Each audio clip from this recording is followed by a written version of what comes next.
Hello छात्रों, स्वागत है आपका जीएस अध्ययन चैनल में। इस वीडियो में हम लोग पढ़ेंगे प्राचीन भारतीय इतिहास से संबंधित 50 महत्वपूर्ण प्रश्न। और ये सेट 2 है। सेट 1 मैंने पहले ही जीएस अध्ययन चैनल पर अपलोड कर रखा है, उसको आप देख सकते हैं और इसका लिंक भी मैंने डिस्क्रिप्शन बॉक्स में दिया है। तो चलिए शुरू करते हैं। पहला प्रश्न है कि बुद्ध के सर्वप्रिय शिष्य का नाम क्या था? बुद्ध के सर्वप्रिय शिष्य का नाम क्या था? सही आंसर है बी, आनंद। बुद्ध के सर्वप्रिय शिष्य थे, उपाली भी शिष्य थे, परंतु वो सर्वप्रिय नहीं थे। सभाकामी कौन थे? सभाकामी दूसरे बौद्ध समिति के अध्यक्ष थे, ये भी याद रखेंगे। बौद्ध समिति के अध्यक्ष कौन? सभाकामी। और वसुमित्र ये चौथे बौद्ध संगति के अध्यक्ष थे, बौद्ध संगति के अध्यक्ष। और उपाध्यक्ष कौन थे? उपाध्यक्ष अश्वघोष। अश्वघोष याद रखेंगे, ये सब बहुत इंपॉर्टेंट है। नेक्स्ट क्वेश्चन, चंद्रगुप्त मौर्य का प्रधानमंत्री कौन थे? चंद्रगुप्त मौर्य के प्रधानमंत्री कौन थे? राइट आंसर है ए, विष्णुगुप्त, जिन्हें चाणक्य या कौटिल्य के नाम से भी जाना जाता है। कौटिल्य के नाम से भी जाना जाता है। मेगास्थनीज ये सेल्यूकस निकेटर का राजदूत था। बी, उपगुप्त ये सम्राट अशोक के आध्यात्मिक गुरु कहते थे। सही answer A. Next question, Chandragupta Maurya ने अपना अंतिम समय कहां बिताया था? चंद्रगुप्त मौर्य ने अपना अंतिम समय कहां बिताया था? ए, पाटलिपुत्र, बी, श्रवणबेलागोला, सी, तक्षशिला या डी, उज्जैन।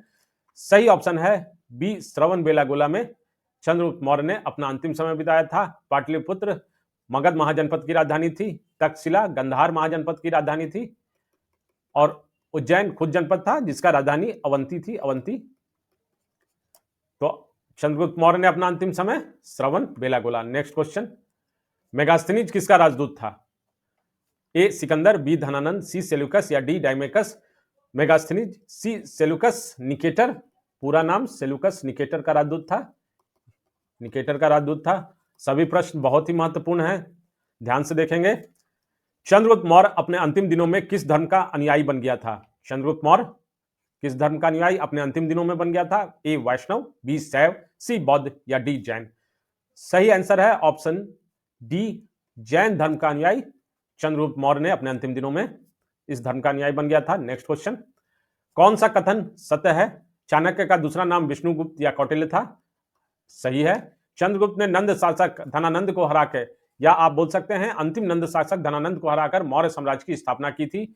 यह भी स्टेटमेंट सही है। चंद्रगुप्त ने सुदर्शन झील जो सौराष्ट्र में है उसका निर्माण करवाया था, यह भी सही है। तो आप देख रहे हैं इस क्वेश्चन में डी, उपरोक्त सभी जो कथन है वो सत्य है। अगला प्रश्न, प्रश्न संख्या 7, अर्थशास्त्र किसकी रचना है? बहुत इंपॉर्टेंट वीवीआई क्वेश्चन है। ए, कौटिल्य, बी, मेगास्थनीज, सी, प्लिनी या डी, विशाखदत्त। तो अर्थशास्त्र जो रचना है ए, कौटिल्य, जिन्हें चाणक्य, मैंने पहले बताया आपको, चाणक्य या विष्णुगुप्त कहते हैं, उनकी रचना है। गुप्त की रचना है। विशाखदत्त की रचना है। मुद्रा राक्षस, अन्य भी रचनाएं हैं, परंतु जो सबसे महत्वपूर्ण है मेगास्थनीज की इंडिका। अर्थशास्त्र किसकी रचना है? कौटिल्य की। नेक्स्ट क्वेश्चन, अशोक ने कलिंग पर आक्रमण कब किया था? अशोक ने कलिंग पर आक्रमण कब किया था? तो अशोक ने कलिंग पर आक्रमण बी, 261 ईसा पूर्व में किया था। सही आंसर है ऑप्शन बी। इंडिका किसकी रचना है? ए, मेगास्थनीज, बी, टॉलमी, सी, प्लिनी या डी, चंद्रगुप्त मौर्य की। इंडिका जो रचना है वो मेगास्थनीज की रचना है, और चंद्रगुप्त मौर्य के साम्राज्य के बारे में इससे हमें काफी जानकारी मिली है, वहां की संस्कृति और जो प्रथा थी इसके बारे में। सो ए सही आंसर। नेक्स्ट क्वेश्चन, बौद्ध धर्म के प्रचार के लिए अशोक ने किसे श्रीलंका भेजा था? किसके प्रचार के लिए? बौद्ध धर्म के प्रचार के लिए अशोक ने श्रीलंका किसे भेजा था? ए, महेंद्र, बी, संघमित्रा, सी, उपगुप्त या डी, ए व बी दोनों। राइट आंसर इज डी, ए और बी दोनों। महेंद्र और संघमित्रा ये दोनों पुत्र एवं पुत्री थी किनके? अशोक के, जिन्हें श्रीलंका भेजा गया था अशोक के द्वारा बौद्ध धर्म के प्रचार के लिए। नेक्स्ट क्वेश्चन, अशोक के शिलालेख की खोज सर्वप्रथम किसने की थी? अशोक के शिलालेख की खोज, अभी तक 40 से अधिक शिलालेख मिल चुके हैं। इसकी खोज किसने की थी? इसकी खोज ए, जेम्स पेशम, पोर्ट्रेडी फैंतलर, सी, विलियम जोन्स या डी, चार्ल्स विल्किंसन। तो सही आंसर ऑप्शन बी, पोर्ट्रेडी फैंतलर ने अशोक के शिलालेख की खोज की थी। कंफ्यूज नहीं होइएगा दोस्तों, यहां पर अशोक के शिलालेख की खोज की बात हो रही है, और कहीं कहीं आप देखा जाएगा क्वेश्चन में कि अशोक के शिलालेख को पढ़ने में सर्वप्रथम किसे सफलता मिली थी, तो वो क्वेश्चन अलग है, ये खोज की बात हो रही है, क्योंकि काफी कंफ्यूजन एग्जाम हॉल में हो जाता है। नेक्स्ट क्वेश्चन, जैसा मैंने अभी बताया कि अशोक के शिलालेख को सर्वप्रथम किसने पढ़ा था, तो शिलालेख की खोज पोर्ट्रेडी पैंथलर ने, थेलर ने, और सर्वप्रथम किसने पढ़ा? ए जेम्स प्रिंसम, पोथ्रेडी पैंथलर, सी विलियम जोन्स, या कोई नहीं? सही आंसर ए जेम्स प्रिंसम ने सर्वप्रथम अशोक के शिलालेख को पढ़ने में सफलता किसे मिली थी? तो जेम्स प्रिंसम को मिली थी। Right answer A. और कब मिली थी ये भी मैं आपको बता दूं, 1837 ईस्वी में। नेक्स्ट, सांची का स्तूप, सांची का स्तूप का निर्माण किसने करवाया था? स्तूप किससे संबंधित है? बौद्ध धर्म से, बौद्ध धर्म से। तो इसका निर्माण किसने करवाया था? इसका निर्माण करवाने वाले में से बी अशोक के द्वारा सांची का स्तूप का निर्माण करवाया गया था। और यह स्तूप कहां स्थित है? मध्य प्रदेश में, मध्य प्रदेश में। और ये पहला स्तूप है, पहला स्तूप है, और ये बौद्ध धर्म से संबंधित होता है। तो बी सही आंसर। नेक्स्ट क्वेश्चन, अशोक के अभिलेख किस लिपि में लिखे गए हैं? किस लिपि में अशोक के अभिलेख लिखे गए हैं? ए ब्राह्मी लिपि, बी खरोष्टी लिपि, सी ग्रीक एवं मारमाइक लिपि, डी उपरोक्त सभी। तो अशोक के अभिलेख जो लिखे गए हैं ब्राह्मी, खरोष्टी, ग्रीक एवं मारमाइक लिपि में लिखे गए हैं। और अलग अलग देशों से, अलग अलग प्रांतों से हमें ये अभिलेख मिले हैं जिन पर अलग अलग लिपियों में अंकित है। D. Next question, Chandragupta Maurya को सेंड्रोकोटस के रूप में पहचान किसने की थी? किसके में? सेंड्रोकोटस के रूप में चंद्रगुप्त मौर्य की पहचान किसने की थी? Right answer is B William Jones ने चंद्रगुप्त मौर्य को सेंड्रोकोटस के रूप में पहचान की गई थी। अशोक के किस शिलालेख में उसकी कलिंग विजय का उल्लेख मिलता है? ए 13वें, बी 10वें, सी 11वें, या डी 9वें? किस शिलालेख में? सही आंसर है ए 13वें शिलालेख में कलिंग विजय का उल्लेख मिलता है। सही आंसर ए है। इंपॉर्टेंट प्रश्न है। नेक्स्ट, मौर्य काल में गुप्तचरों को क्या कहा जाता था? मौर्य काल में गुप्तचरों को क्या कहा जाता था? ए संस्था, बी गुड़ पुरुष, सी संचार, या ये सभी? सही आंसर है ऑप्शन बी, गुड़ पुरुष कहा जाता था।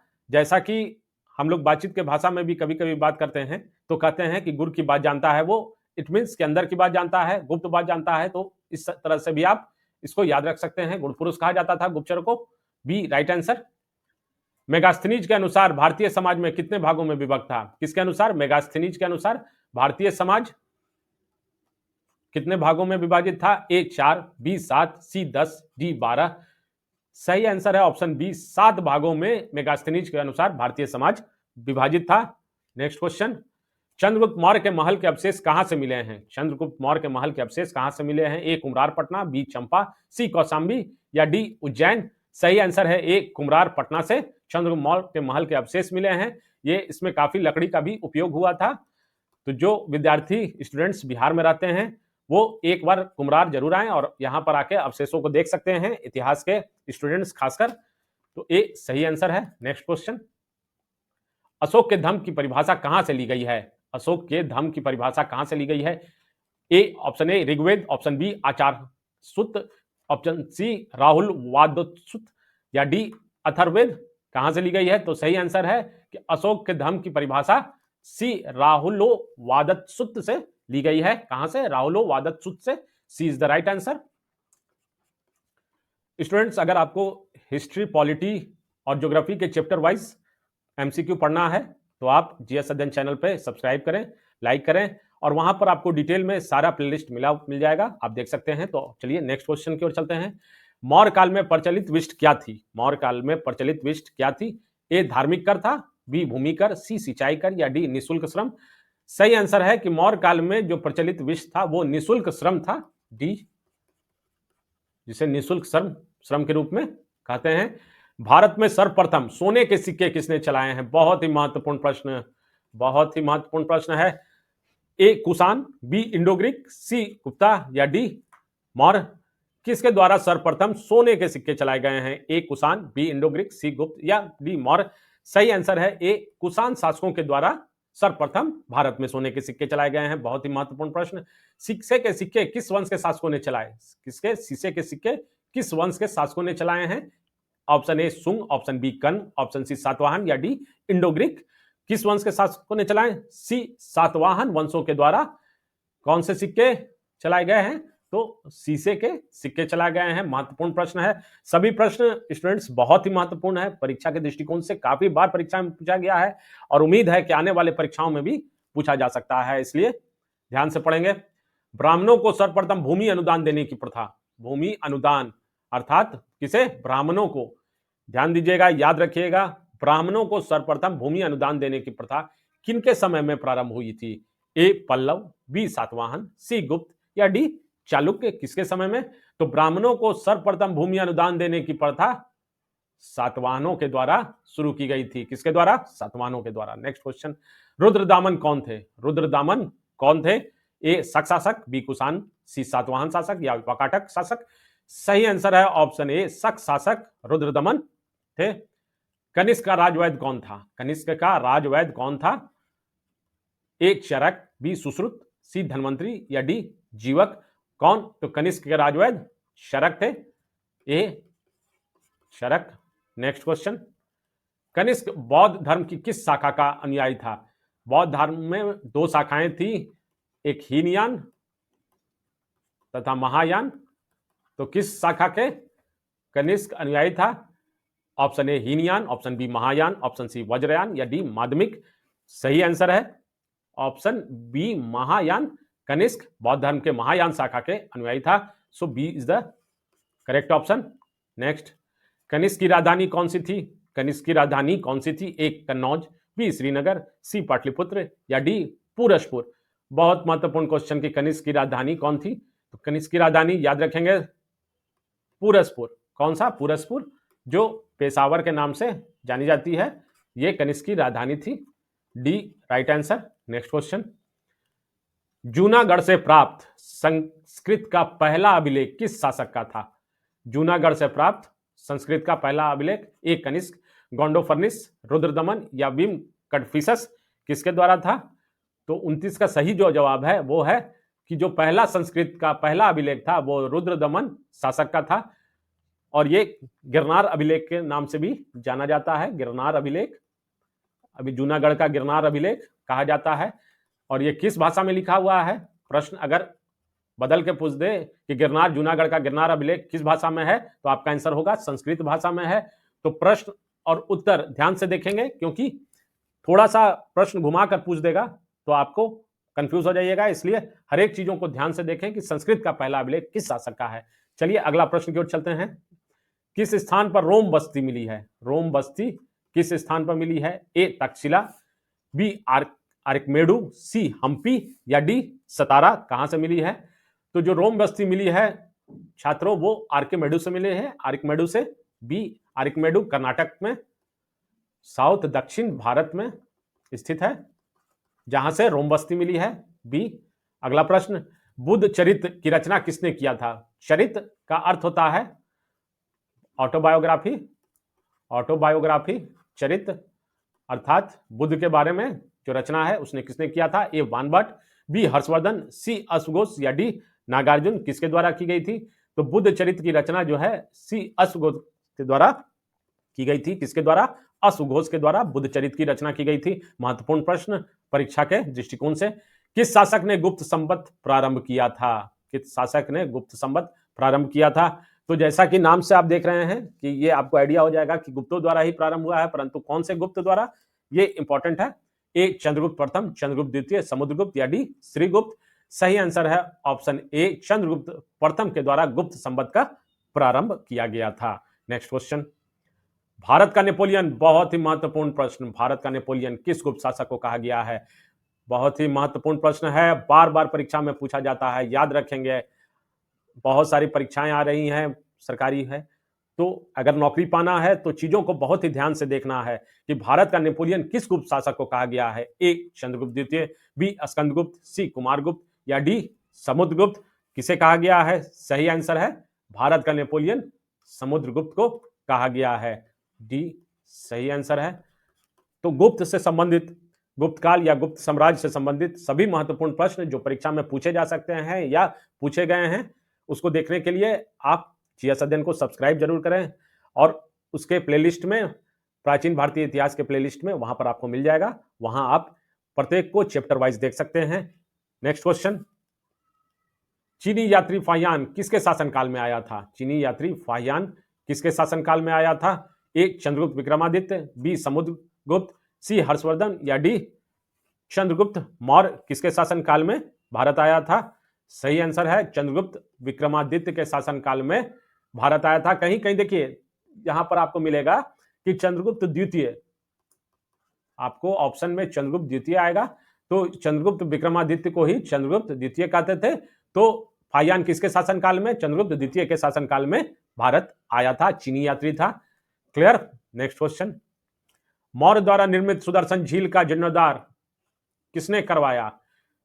सुदर्शन झील का जीर्णोद्धार किसने करवाया था? ए रुद्रदामन, बी स्कंदगुप्त, सी कुमारगुप्त या डी ए एवं बी दोनों।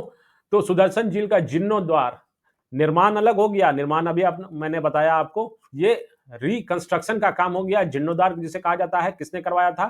तो सुदर्शन झील का जीर्णोद्धार ए रुद्रदामन के द्वारा करवाया गया था। नेक्स्ट क्वेश्चन, भारत पर हुनों का आक्रमण किसके शासनकाल में हुआ था? बहुत ही महत्वपूर्ण प्रश्न है छात्रों, याद रखिएगा किसके शासनकाल में हुआ। चाहे आप एसएससी की तैयारी कर रहे हो, चाहे यूपीएससी, बीपीएससी या अन्य किसी प्रतियोगिता परीक्षा की तैयारी कर रहे हैं, प्रतियोगिता परीक्षा की तैयारी कर रहे हैं, तो सभी प्रश्न बहुत ही महत्वपूर्ण है, क्योंकि एक एक प्रश्न आपके लिए उतना ही महत्वपूर्ण है। अगर आप परीक्षा की, प्रतियोगिता परीक्षा की तैयारी कर रहे हैं, सरकारी नौकरी पाना चाहते हैं, तो हर एक प्रश्न को बहुत ही ध्यान से देखें। कोई भी प्रश्न छूटना नहीं चाहिए और आंसर गलत नहीं होना चाहिए। तो प्रश्न क्या है कि भारत पर हुनों का आक्रमण किसके शासनकाल में हुआ था? ए स्कंदगुप्त, बी समुद्रगुप्त, सी उपगुप्त या डी श्रीगुप्त। किसके शासनकाल में हुआ था? सही आंसर है स्कंदगुप्त के शासनकाल में किसका आक्रमण हुआ था? हुनों का आक्रमण हुआ था। किसका? हुनों का आक्रमण, याद रखिएगा। अगला प्रश्न, नवरत्न किस गुप्त शासक से संबंधित है? नवरत्न, जिसे नौ रत्न भी बोला जाते हैं। नौ रत्न ऐसा नहीं सोचेंगे कि रत्न से संबंधित हैं, ये सभी व्यक्ति थे जो अपने अपने क्षेत्रों में काफी प्रतिष्ठित थे और काफी लोकप्रिय थे। तो नौ रत्न किस गुप्त शासक से संबंधित हैं? सही आंसर है चंद्रगुप्त विक्रमादित्य गुप्त शासक थे। उनके शासनकाल में या उनके राज दरबार में नौ रत्न रहते थे। So B right answer. Next question, Nalanda विश्वविद्यालय का संस्थापक कौन था? बहुत महत्वपूर्ण है, जो बिहार के छात्र हैं उनके लिए, खासकर बिहार के छात्रों के लिए बहुत ही महत्वपूर्ण। नालंदा विश्वविद्यालय के संस्थापक कौन है? ए स्कंदगुप्त, बी कुमारगुप्त, सी धर्मपाल या डी समुद्रगुप्त। कौन से? बहुत ही महत्वपूर्ण, याद रखिए। तो नालंदा विश्वविद्यालय के जो संस्थापक थे वो बी कुमारगुप्त थे। कौन से? कुमारगुप्त। और नालंदा विश्वविद्यालय को नष्ट करने वाला कौन था? नष्ट करने वाला बख्तियार खिलजी, जिसके द्वारा नालंदा विश्वविद्यालय को नष्ट किया गया। नालंदा विश्वविद्यालय जो अपने तत्कालीन दौर में एक ख्याति प्राप्त विश्वविद्यालय था और देश और दुनिया में नाम रखता था। सो नालंदा विश्वविद्यालय का संस्थापक कौन था? कुमारगुप्त। और नष्ट किसने किया था? बख्तियार खिलजी के द्वारा। नेक्स्ट क्वेश्चन, गुप्तकालीन स्वर्ण सिक्कों को क्या कहा जाता था? गुप्तकालीन स्वर्ण सिक्कों को क्या कहा जाता था? ए दिनार, बी रुपयक, सी निस्क या डी कासारपन। सही ऑप्शन है ए दिनार कहा जाता था। निम्न में कौन सुमेलित नहीं है? मुद्रा राक्षस विशाखा दत्त द्वारा रचना, ये रचनाकार हैं विशाखा दत्त और इस द्वारा रचित पुस्तक मुद्रा राक्षस सही है। कालिदास द्वारा लिखित पुस्तक अभिज्ञान शकुंतलम, ये भी सही है। अगला प्रश्न है मृच्छ कटकम द्वारा शूद्रक, ये आप देख लें, ये भी सही है। और डी दंडी द्वारा स्वप्न वासवदतम, ये सही नहीं है। रचना कौन सी है? भाषा, दंडी द्वारा भाषा। So D is the correct answer. Bana Bhatta किसके दरबारी कवि थे? बाण भट्ट किसके दरबारी कवि थे? ए चंद्रगुप्त द्वितीय, बी चंद्रगुप्त मौर्य, सी हर्षवर्धन या डी समुद्रगुप्त। बाण भट्ट किसके राज दरबारी कवि थे? हर्षवर्धन के दरबारी कवि थे। कौन? बाण भट्ट। सी राइट आंसर। हर्षवर्धन की राजधानी का नाम क्या था? हर्षवर्धन की राजधानी का नाम क्या था? थानेश्वर, कन्नौज, उज्जैन या डी पाटलिपुत्र। हर्षवर्धन की राजधानी का नाम बी कन्नौज था। कन्नौज राजधानी थी। चीनी यात्री वेनसोंग अनेकों बार, छात्रों अनेकों बार परीक्षा में पूछा गया है। वेनसोंग और फाहियान में छात्र कंफ्यूज हो जाते हैं, परंतु मैं आपको एक ट्रिक दे दूं। वेनसोंग ह से शुरू है और किसके शासनकाल में? हर्षवर्धन के शासनकाल में। तो ह और ह याद रखेंगे, जिससे आपका आंसर इजी हो जाएगा। तो हेनसांग किसके शासनकाल में भारत आया था? ए हर्षवर्धन, बी चंद्रगुप्त, सी धर्मपाल या डी देवपाल। तो जैसा कि मैंने ट्रिक बताया है कि हर्षवर्धन के शासनकाल में ह से, सो ए सही आंसर है। नेक्स्ट क्वेश्चन, कन्नौज के लिए हुए त्रिपक्षीय संघर्ष में अंतिम विजय किसकी हुई?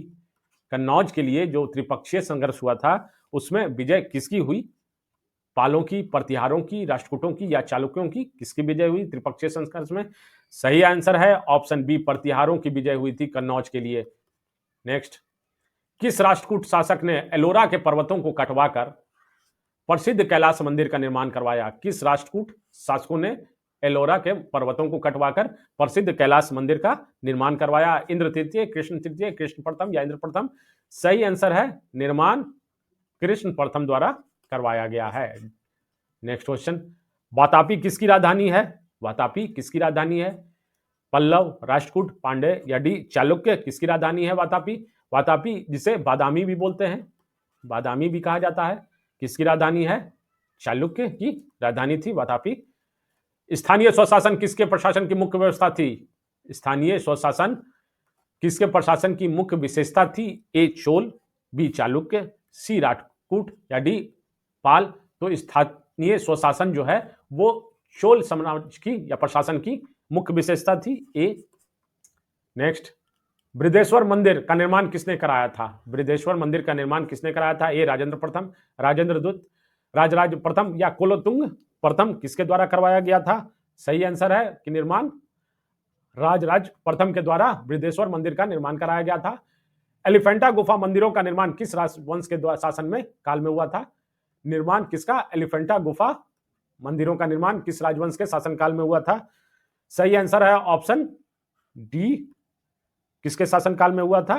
राष्ट्रकूट के शासनकाल में एलिफेंटा गुफा का निर्माण हुआ था। नेक्स्ट क्वेश्चन है, महाबलीपुरम के रथ मंदिर का निर्माण किसने करवाया था? कहां के महाबलीपुरम के रथ मंदिर का निर्माण किसके द्वारा करवाया गया था? ए नरसिंह वर्मन प्रथम, नरसिंह वर्मन द्वितीय, महेंद्र वर्मन और सिंह वर्मन? किसके द्वारा करवाया गया था? तो रथ मंदिर का निर्माण, बहुत ही महत्वपूर्ण क्वेश्चन है, ये नरसिंह वर्मन प्रथम के द्वारा महाबलीपुरम के रथ मंदिर का निर्माण करवाया था। उम्मीद है दोस्तों कि आपको वीडियो पसंद पड़ा होगा, तो शेयर, सब्सक्राइब और लाइक जरूर करेंगे। और अभी रुक जाएं, एक क्विज आप लोगों के लिए है। कश्मीर में मार्तंड सूर्य मंदिर का निर्माण किसने करवाया था? जिद्दा, संग्रामराज, ललित मुक्तापीठ या संग्रामराज? किसके द्वारा? इसका आप उत्तर जो है कमेंट बॉक्स में कमेंट करके जरूर दें। लाइक, शेयर, सब्सक्राइब करें। इकोनॉमी, हिस्ट्री, ज्योग्राफी, पॉलिटी सभी के चैप्टर वाइज एमसीक्यू मैं फिर से रिपीट कर रहा हूं, जीएस अध्ययन चैनल पर मौजूद हैं, आप देख सकते हैं और उससे आप आने वाले परीक्षाओं के लिए फायदा उठा सकते हैं। सब्सक्राइब जरूर करें दोस्तों, क्योंकि वही आपके द्वारा दिया गया एक छोटा सा योगदान है। धन्यवाद। मिलते हैं नेक्स्ट। मध्यकालीन भारतीय इतिहास का शुरू हो गया है, जहां आपको फिर से मैं चैप्टर वाइज अध्ययन करवाऊंगा। एसएससी के छात्र ध्यान से देखिए, परीक्षा आने वाली है। और मिलते हैं नेक्स्ट वीडियो में। धन्यवाद।